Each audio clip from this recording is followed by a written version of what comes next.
లవర్స్‌కి ఏకాంతంగా గడపాలనుకునే వారికి, అలాగే లైంగికంగా గడపాలనుకునే వారికి ఓయో రూమ్‌లయితే ఇప్పటివరకు బాసటగా నిలిచాయి. నిజానికి ఓయో రూము అంటేనే జంటలకి అంటే పెళ్లి కాని జంటలు మాత్రమే తీసుకునే రూములుగా ముద్ర పడిపోయింది.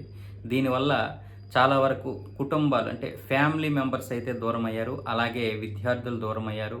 మరికొంతమంది ప్రైవేట్‌గా వచ్చి ఒంటరిగా ఉండడానికి లేకపోతే ఏదైనా బిజినెస్ పనుల మీదకు వచ్చిన వాళ్ళు వీళ్ళందరూ కూడా ఓయో రూములకైతే దూరమయ్యారు.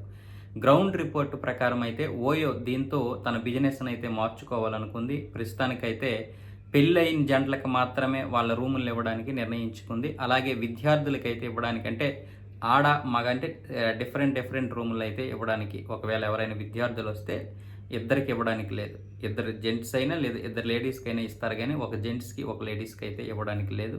అయితే పెళ్లయినట్లుగా ఏదైనా ఒక ధ్రువపత్రం అంటే ప్రూఫ్ అయితే చూపించాలన్నారు. ఏ ప్రూఫ్ చూపించడానికైతే ఇంకా ఏం చెప్పలేదు. ఎలాంటి ప్రూఫ్ చూపించాలనే దాని మీద అయితే క్లారిటీ ఇవ్వలేదు.